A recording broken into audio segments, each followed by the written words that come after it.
Hi, I'm Bart Hanson, the owner and operator of CrushLivePoker.com.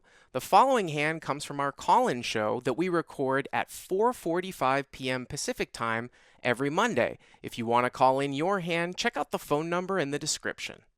Yeah, so I played a hand at 1-2 blind, Okay. right? So at that moment there were 8 people in the hand, There are eight and limps, eight people oh, limped in. no, 8 people Oh, around the table. eight-handed. Okay. Yeah, Yeah. sorry. hmm So I am in big blind with AK of suit, and Okay. so a mid player, maybe under the gun +2, something like that, just calls 2. hmm And the button, who I think is rather a tight player, but I don't know her very well, raises to 12, Okay. and the small blind folds. And so I decide to call. So we are only 3 in any case in this hand. Maybe I should have raised. I don't know. This How is how kind of deep are you absurd. guys, by the way? Oh yeah, sorry. Um, so the the mid player who just limped has 200. The Okay. button probably 250, and I cover them. So I mean, I would yeah, say that yeah, I would almost always raise here. Ace King plays better heads up here, and you've got a limp and a button open. I think that you can easily raise for value. But like I said, I played a bunch at 5-5 over the weekend, and the passivity of the game is quite surprising. So I'm not yeah, surprised that you were in this spot. So because now the limper's going to call too, and if you don't hit, now you have less of a chance of winning without improving your hand. yeah, sure, yeah, hmm yeah. Okay, okay. Anyway, I did call. Yep. I also wanted to keep the other one in. I think if I raise, of course, he folds, and I'm afraid that the button raiser with a small ace would just fold as well. Well, I mean, there But is something to be said for that, but if you share cards with someone, you're not going to hit that very often. yeah, And I mean, you can be comfortable continuing on, obviously, on some flops. I don't know if you are comfortable continuing on like 8-5-4 if the guy c bet, hmm, something like that. But in general, yeah, Ace King is going to play a little bit better, more short-handed as opposed to multi-way. okay, okay. Yeah, so I called, and the limper called as well. hmm Uh, so the flop comes ace king jack with 2 diamonds, Okay. and I have king of diamond actually, Okay. which may be relevant. So I have top 2.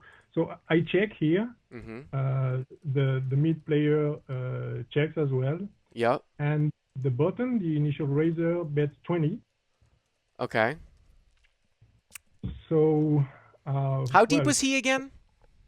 sorry, How deep was the button again? the bottom is 250, something like that. Okay, and you have him covered. Okay. Yeah, yes, Okay. and the other one has 200 something. Okay. Well, we had 200 in the beginning anyway. So the button So, bet's 20, ace, king, jack, 2 diamonds. Yep.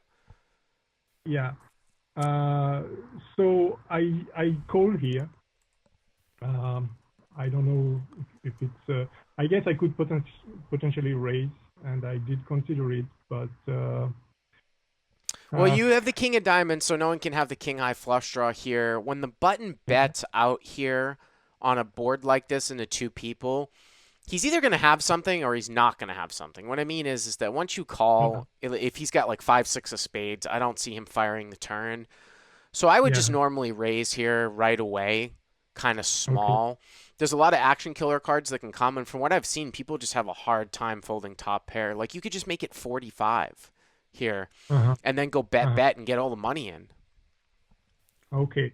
And you don't think it's interesting to try to represent any low hand, any small ace here, which would have just called Well, listen, I the mean, like I said, I mean, I don't know if you're a CLP subscriber, but I'm gonna be doing a excuse me. I'm gonna be doing a series of hands on um on my 5-5 play, and there's just a difference between playing small stakes and large stakes, like bigger stakes. Absolutely, there is a case if you were to play this hand in this way at the higher levels to call to make your hand look weaker, to not necessarily give the strength away of your hand. But I don't Yeah. think that applies that much at the small stakes. People are playing their own hands. So you're thinking Ah, about this a little bit too deeply. You're thinking about it one level too far at 1-2. mm, We want to try to right. maximize our value at the level that we are playing at. And usually that's going to be not really, we're not really concerned about balancing. We're not really concerned about what our hand looks like. We're just concerned about pretty much getting the most amount of money in with what is the best hand. Okay. Not blowing somebody off the hand, but that, I mean that's how the best approach. Okay.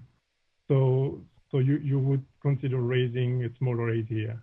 I'd make it like yeah, I'd make it 45. I might even lead out on the flop to be honest with you. And the reason why I Yeah. might lead out even though that looks weird is because you're very rarely going to get action from a hand that doesn't have an ace in it anyway. So it's not like Yeah. it's not like the board is what do they call it? Dynamic where it changes. It's not like you Yeah, flop a but set of eights on 8 deuce 3 where mm. somebody could continue to fire. It's pretty much locked down here anyways. Yeah, but if I don't bet, I think anybody without, I mean, only an ace can call anyway. And isn't it better to have the C bet try it, or any ace behind me, because I'm out of position, of course, I'm first to speak. Isn't it better to let them bet their ace and do the job for me, just Well, it's better for reveal it them to no, later? it's better for you to let them bluff at it. I just don't know how often it's going to bluff because whether they bet or you bet, the same amount of money is won. It's just a question of not blowing them off the hand with a check raise. It's not like they're going to fold an ace if you lead out. The only thing that goes wrong for you is if nobody has anything and you lead out and they both fold, as opposed to you checking and then one guy Exactly. maybe takes a stab at it. Yeah, exactly. So what? So Because the what happened with the fold is limper? possible. So the limper actually raises to 75. Okay. And the bottom folds Okay. right away. And so now I'm with a tough decision, of course. Well, at least was a little bit tough for me. I even considered folding because I don't see exactly what it can do, what it can have to re-raise here. Except that then I realized that I can indeed represent what I somehow wanted to represent, just maybe a small ace or something, or a draw, or a weak hand. And so he could do that, I thought, with ace queen, or even small ace, or some draw, diamond draw, or some pair plus a draw, because there's a straight draw as well. I mean, because I represent so low a hand here, I thought Yeah, but he again, could you're have either taking it nothing or be extremely strong. right. But I think that again, once again, you're taking it too far. You're thinking a level ahead because what Mm. you're saying is that because you just called, your hand doesn't look strong. So that will somehow increase the likelihood that this guy will raise with a draw because your hand doesn't look strong. And it's just too, I think it's an extra level too far at 1-2. You're giving your opponent too much credit. He's not thinking that extra step. He's usually just playing his hand straight up. I would be Mm-hmm. shocked if this guy has like queen nine of diamonds or something like that. Now, the Really? quandary that you have with these stack sizes is that this guy could overplay a hand that's worse than yours. I don't really think it's ace queen, but ace jack and king jack, though, for sure. He could also have Yeah. queen 10. He could definitely also Yeah. have queen 10. I doubt he's got pocket jacks because he just limp called. And it Yeah. really depends on like how loose he is. Because if he's got queen 10 and he has all the offsuit queen 10s, there's 16 combinations of those. And then if you look at ace jack and ace king, because you have one of the aces, there's only six combos of ace jack and Yeah. another Six of maybe queen jack. nine combos of king jack. So it's probably pretty close. But it wouldn't shock me if somebody just is overplaying here. I don't think he's Yeah. ever check raising to fold, and it probably can't be that bad for you to just get it in here at 1-2 with ace king. I don't think the guy's ever folding. He's not check raising and folding. Yeah. So So I you would show here. I would probably just get it in the way as played. What did you end up doing?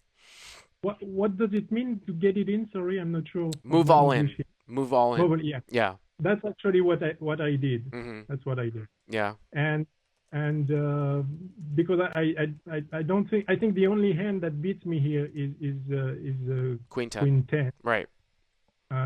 Yes.